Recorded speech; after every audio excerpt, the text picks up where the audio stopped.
I told Carla that the way that you were talking about it was as if they were like a different cast of people that you were like, oh yeah, she's this like 30-year-old woman. Like it was like a curse word. Like this woman. As if she's like, not a girl, she's a woman.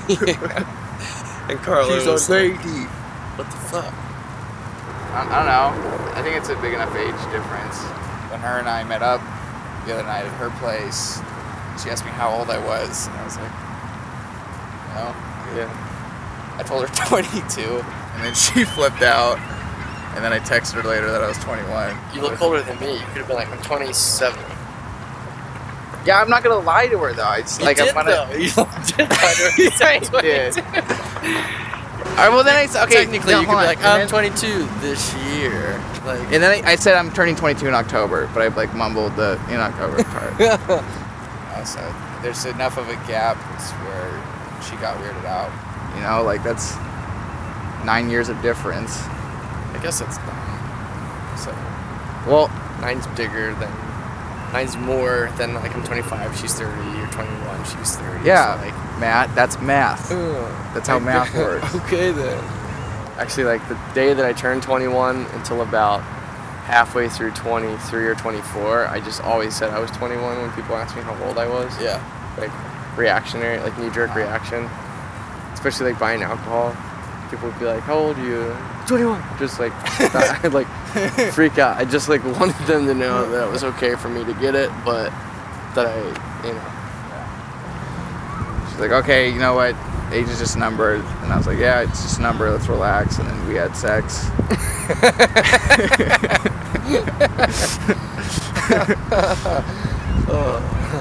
And but now she's being all weird, and it's like, it's just a number.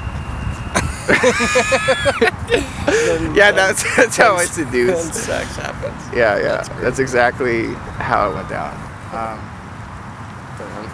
Are your parents like that? All that sex. Yeah. Okay. No, yeah, I didn't mean it that way. Like different in age? Yeah. No, my dad's 26. What do you mean my parents like that? Right? Are my parents different? My dad's been 26 for 35 years. What do you mean? Like, are they different in age? No, like does your dad acts young for his age? My dad acts double old than he Double is. old? Yeah, my dad's like super mature. That's the most 21-year-old thing. Is your mom a goofball? She's kind of like, kind of playful over the phone. Yeah. What she's like? She's just always really well-intended, smart, incredibly entrepreneurial. Yeah. Kind-hearted. I think she has good advice, but sometimes she'll say things, and I have to be like, you know, I'm living my own life. Gotta figure out my own fuck-ups in life. Yeah. You know? It's the only way that you really learn anything. Yeah. Just by like excessive amounts of Fucking up. Mine are pretty distant. Really? Yeah. But in a way that like they'll call every once in a while and like wonder what's going on and wonder how I'm doing and everything. Yeah. But like I kind of like forcibly insert a wedge between us at some point. A wedge? Yeah. What do you mean? Because I went from like engineering to entertainment. I worked really hard and I made a lot of money doing it, and I had like my whole life kind of planned out, and I was like basically married to this girl that I dated for a long time. And then I was like, I want to do stand-up and be an entertainer. What clicked years ago. from you going from I'm gonna be an engineer and drive a train with a hat? What brought you from that Conductor. to doing comedy?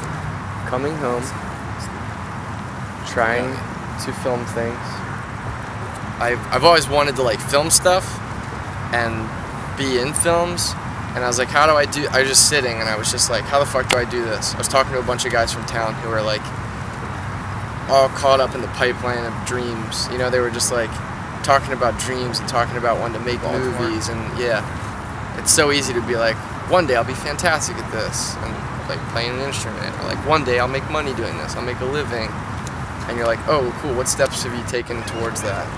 And then you realize that nobody takes those steps. Or there's some people that do, and it's few and far between. But when you meet them, you hang out with them lots until you're best friends forever. So now you're walking. I'm walking. And talking. No money. No money though. Right? And zero money. Yeah. It's typical that I'll like go and do a show, and if I do well in the show, the reward is the show. But then afterwards, do you have the same thing where you like try to chase the feeling of the show? So you like have to go out and fucking party, or you can't just like soak in like the good set that you had. You have to like go do another one right away, or go do something. And so, I gave a speech in my communications class, and everyone was doing really boring speeches. And I thought, well, let's have some fun with it. And so I gave a persuasive speech, why all humans ought to be nudists. And I delivered it in my underwear. Nice. And just gave a bunch of reasons for why we should be nudists. You know, the crowd, the students, just were laughing so much. I was like, God, it feels so good. So from then on out, I was hooked. it's a weirdly addictive thing. Yeah. Just want to make people laugh. I'm gonna go suffer in front of people for maybe a couple laughs. And also all the suffering you do when you're not in front of people, which is a lot of the time. Yeah.